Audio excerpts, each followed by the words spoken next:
ओम शांति। आज 18 तारीख की मुरली है जो हम बच्चों को भारत को फूलों का बगीचा बनाना है। लेकिन हम सब भारत को फूलों का बगीचा कब बना पाएंगे? उसके पहले हमको खुद को फूल बनना पड़ेगा। और अब हम फूल कैसे बने? तो बाबा आकर के हमको फूल बनाता और हम फिर फूलों का बगीचा बनाते हैं। अभी हर एक को होता है कि हम देवता बने, हमारा यादगार मंदिर में हो, मंदिर में स्थान हमारा हो। लेकिन उसके लिए भी विशेषता चाहिए। मंदिर में स्थान लेने के लिए हमारी चलन है ये बहुत बहुत मीठी और रॉयल होनी चाहिए। इतनी मीठी हो कि जो औरों को भी हमारे द्वारा मिठास की महसूसता उनको आनी चाहिए। हमको ऐसी हमारी लाइफ हो कि जिससे ही बाबा का परिचय सबको मिल जाए, ये हमारा पुरुषार्थ हो। दूसरी बात बाबा ने कही है कि आप प्रतिज्ञा करते हो कि इस भारत को हम पावन जरूर बनाएंगे। अभी खास भारत और आम सारी दुनिया को, सारे विश्व को हमें पावन बनाना है। ये बात हमारी बुद्धि में रहनी चाहिए। दिन भर में हम कर्म करें, लेकिन मेरा कर्तव्य है कि मुझे क्या करना है? विश्व को पावन बनाना है। और पावन दुनिया में तो देवताएं रहते थे, वहाँ दुख की कोई बात नहीं थी। और इसलिए देवताओं को याद करके कहते हैं कि हम अजामिल जैसे पापी को पुण्य आत्मा बनाओ। पुण्य आत्मा हम बने। अब पुण्य आत्माएं तो कहाँ थे? स्वर्ग में थे न, जहाँ पर कोई दुख नहीं था, कोई पापात्मा थे ही नहीं वहाँ पर। और उनकी यादगार भी है।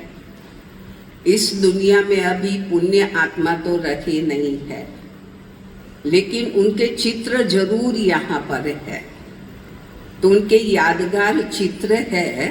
उसमें भी सतयुगी दुनिया के अंदर जो राज्य करने वाले हेड लक्ष्मी नारायण थे, तो उनके चित्र और उनको बनाने वाले शिव बाबा का चित्र, बाकी और किसी का नहीं।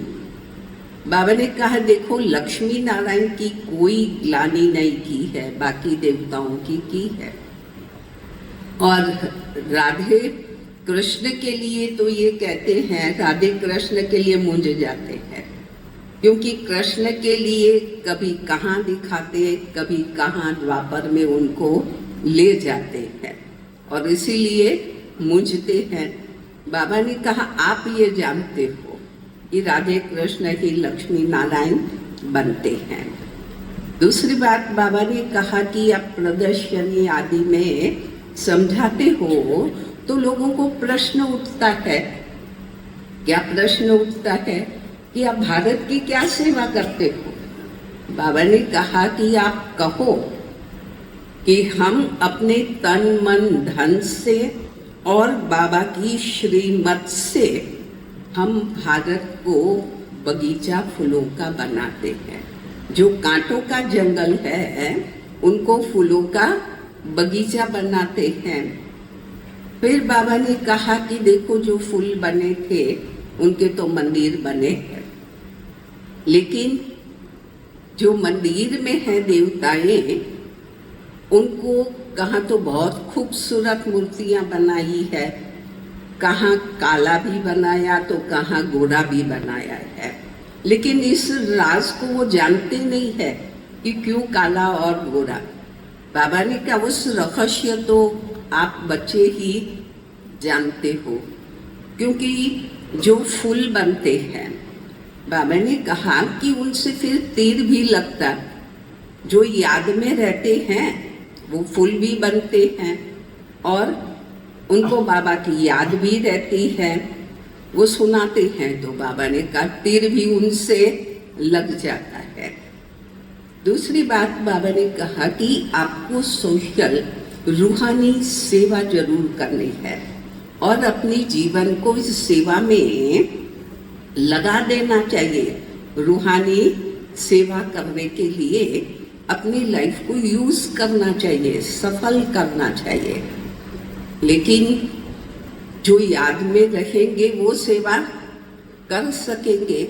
लेकिन ये बात भी बाबा ने का नंबरवार समझते हैं और उसमें बाबा ने ये बात कही कि नंबरवार समझने वाले हैं, क्योंकि ड्रामा के अंदर हर आत्मा का पार्ट अपना अपना है और वो अपना पार्ट प्ले कर रखे हैं। उसका बाबा ने एग्जाम्पल दिया कि जैसे कठपुतली होती है तो ऊपर नीचे होती है। अब हमारा भी पार्ट, पहले हम सतो प्रधान हैं और फिर बाद में हम तमो प्रधान हैं, वो बनते हैं। बाबा ने हमको ये राज भी समझाया है। कईयों को होता है कि ये सृष्टि की रचना कैसे हुई, तो ब्रह्मा के द्वारा ये सृष्टि की रचना हुई। तो पहले तो ब्राह्मण चाहिए। अभी शूद्र पहले नहीं होंगे, पहले तो ब्राह्मण हो। बाबा ने कहा ब्राह्मण से देवता, क्षत्रिय और फिर शूद्र बनते हैं। लेकिन शूद्र कैसे बनते हैं, कौन बनाता है शूद्र? तो वो तो कोई बात ही नहीं है। सतो प्रधान बनाने के लिए मेहनत करनी पड़ती, नई चीज को पुरानी करने के लिए किसी को मेहनत नहीं करनी पड़ती, अपने आप ही तमो प्रधान है, वो आत्मा बन जाती है। बाबा ने कहा जो ब्राह्मण है ना, उनका रोल ऊंचा है पाठ, क्योंकि ब्राह्मणों को पवित्र माना जाता। लेकिन आज के ब्राह्मण तो पवित्र है ही नहीं। ब्राह्मण है वो राखी बांधते हैं। बाबा ने कहा सन्यासी है, उनको राखी बांधने तो जाएंगे नहीं ब्राह्मण। क्यों? क्योंकि सन्यासी तो कहेंगे कि हम तो है ही पवित्र। पहले तो आप अपने मुंह को देखो कि आप में पवित्रता है। बाबा ने कहा आप बच्चे राखी नहीं बंधवाएंगे, हमारी जीवन तो है ही पवित्र। हाँ, आप राखी बांध सकते हो, लेकिन यहाँ पर देखा गया है कि रस्म पहले ब्राह्मण राखी बांधते थे, अभी तो भाई बहन आपस में हैं वो राखी बांधते हैं। आप भी राखी बांधते हो, राखी बंधवा के जाते हैं, फिर विकारी बन जाते हैं, गिर जाते हैं, तो उनको याद कराना चाहिए आप राखी बंधवा के गए थे, फिर क्या हुआ, है ना, गिर पड़ते हैं। तो बाबा ने कहा कि देखो ये लक्ष्मी और नारायण है, उनकी जीवन तो पवित्र है। अब वो पुरुषार्थ करते हैं, राजा और रानी पवित्रता के बिगड़ तो कैसे राजा रानी बनेंगे। और जो पुरुषार्थ नहीं करता वो तो प्रजा में चला जाता है। जो पुरुषार्थ करे पावन बनने का, तो वो जा करके राजा रानी बनेंगे। बाबा ने कहा उसके अंदर भी लक्ष्मी नारायण गद्दी पर है, फिर उसके बाद उसके बच्चे को गद्दी पर बिठाएंगे। तो पहले तो बच्चा नीचे है, फिर उसको गद्दी मिली, तो जो लक्ष्मी नारायण है वो नीचे आ गए और उनका बेटा है वो गद्दी पर बैठा। तो ये ऊपर नीचे हम बाबा ने कहा होते हैं। और इसीलिए कठपुतली की बात कही कि खिलौना था। बाबा साकार में थे तब कहते थे कि मछली ऊपर जाती है, फिर नीचे आती है, फिर ऊपर जाती है। अभी उस तार के अंदर बाबा ने कहा मनुष्य का रखना चाहिए चित्र, मछली के बजाय, क्योंकि हम तमो से सतो, सतो से तमो हम क्या करते हैं, बनते रहते हैं। बाबा ने कहा कि आप रूहानी मिलिट्री भी हो, आपका कार्य है सबको दुखों से छुड़ाने का कार्य करना है।